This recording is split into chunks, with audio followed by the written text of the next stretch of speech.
और आके अर्ज करने लगा, या रसूल अल्लाह सल्लल्लाहु अलैहि वसल्लम, असबतु ज़म्बन अज़ीमन, मैंने एक गुनाह कर दिया है, फ़हल ली तौबतुन, क्या मेरे लिए तौबा है, क्या अल्लाह मेरी तौबा को कबूल फरमाएगा?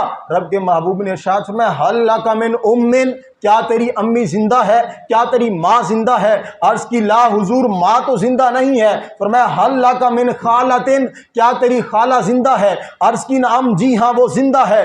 काला फबिर रहा, फरमाया जाओ उसके साथ तू नेकी कर, उसके साथ हुस्न सलूक कर, अल्लाह तेरे गुनाह को माफ फरमा देगा।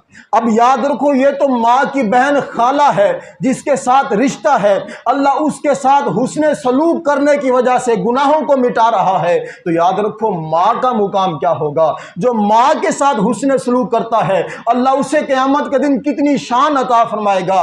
यानी हमारे लिए ज़रूरी है। और याद रखो, माँ की हस्ती ही ऐसी है और माँ तो नाम ही ऐसा है। माँ से बढ़कर और नाम क्या होगा? इस नाम का एहतराम हमसे क्या होगा?